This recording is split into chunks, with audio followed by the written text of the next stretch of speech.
السلام علیکم ورحمۃ اللہ وبرکاتہ نحمدہ ونصلی علی رسولہ الکریم اما بعد۔ آج کا سبق سن لیجئے۔ آج کے سبق کی سرخی ہے حضور صلی اللہ علیہ وسلم کی سیرت، پارٹ نمبر 172۔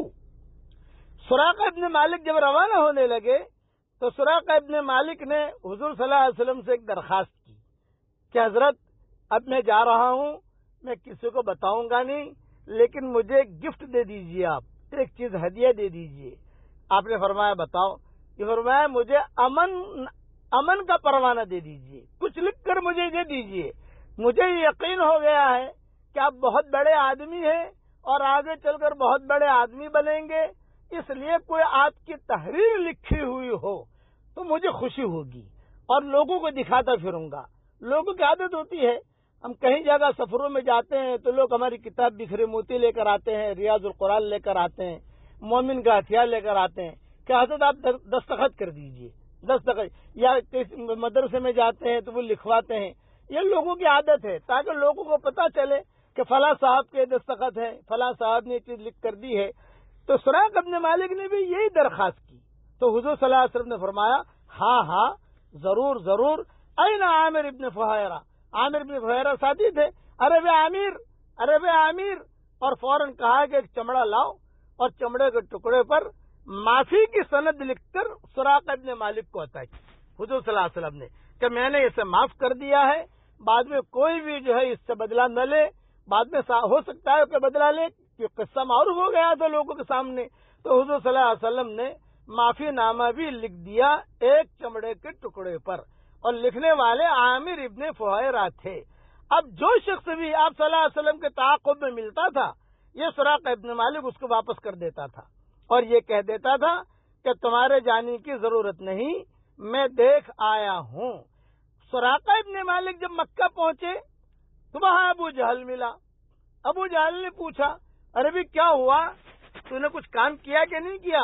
تو سراقہ ابن مالک نے ابو جہل سے کہا، اے ابو جہل، اللہ کی قسم، اگر تو اس وقت حاضر ہوتا کہ جب میرے گھوڑے کے قدم زمین میں دھس رہے تھے تو یقین کرتا اور ذرہ برابر تجھ کو شک نہ رہتا کہ محمد صلی اللہ علیہ وسلم اللہ کے نبی ہیں، دلائل اور براہین کے ساتھ مبعوث ہوئے ہیں، کون ان کا مقابلہ کر سکتا ہے؟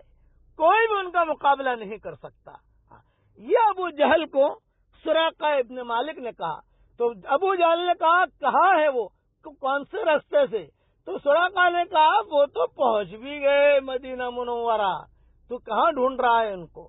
جب آپ صلی اللہ علیہ وسلم مدینہ منورہ کے قریب پہنچے تو حضرت زبیر رضی اللہ تعالی عنہ کاروان تجارت کے ساتھ شام سے واپس ہوتے ہوئے آپ کو ملے۔ حضرت زبیر نے آپ کے لیے اور حضرت ابوبکر کے لیے سفید کرتا پیش کیا۔ یہ روایت بخاری شریف کی ہے۔ ابن ابی شیبہ کی روایت سے معلوم ہوتا ہے کہ حضرت طلحہ رضی اللہ تعالی عنہ نے بھی دونوں حضرات کی خدمت میں لباس پیش کیا، کپڑا ہدیہ دیا۔ اس سے علماء نے لکھا ہے کہ بزرگوں کو اگر کوئی چیز دینی ہو تو سفید کپڑا دینا چاہیے، کہ ان دونوں بزرگوں نے دونوں بزرگوں کو، اب حضرت زبیر اور حضرت طلحہ، ان دونوں نے ابوبکر کو اور حضور صلی اللہ علیہ وسلم کو سفید کپڑا پیش کیا۔ یہ شام سے واپس آ رہے تھے۔ اچھا، اب آگے بڑھے تو آگے بڑھ کر ایک قصہ اور ہوا جو سراقہ ابن مالک سے بھی زیادہ خطرناک قصہ تھا۔ وہ قصہ ہوا بریدہ اسلمی کا۔ ابھی قبا میں داخل نہیں ہوئے ہیں۔ قبیل قبا کا جملہ آتا ہے، قبیل قبا۔ قبیل قبا کا مطلب یہ ہوتا ہے قبا سے تھوڑی دیر پہلے۔ جب وہاں پہنچے تو وہاں بریدہ اسلمی یہ 70 آدمیوں کو لے کر حضور صلی اللہ علیہ وسلم کے قتل کے لیے آ گئے۔ یہ بہت بڑے ڈاکو شمار ہوتے تھے، اور 70 نے اپنی تلواروں کے ساتھ حضور صلی اللہ علیہ وسلم کا، ابو بکر کا، عامر ابن فہیرہ کا، عبداللہ ابن عریقط کا، آپ نے ان لوگوں نے جو گھیرا کر لیا، اور بریدہ اسلمی خود حضور صلی اللہ علیہ وسلم کے سامنے تلوار لے کر کھڑے ہو گئے۔ آپ نے فرمایا بھئی کیوں آئے ہو تم؟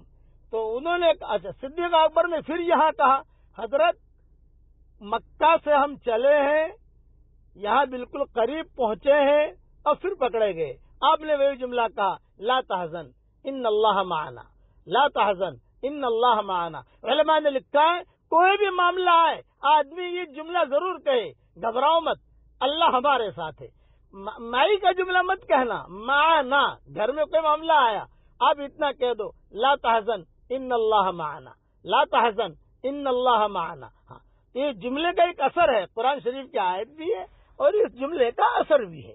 تو حضور صلی اللہ علیہ وسلم نے یہی بات کہی کہ ابوبکر آپ گھبراؤ مت، لا تحزن ان اللہ معنا، اللہ بہت بڑا ہے، فکر مت کرو، اللہ ہمارے ساتھ ہے۔ اب بریدہ اسلمی سے حضور صلی اللہ علیہ وسلم نے پوچھا کہ بھی تمہارا کیا نام ہے؟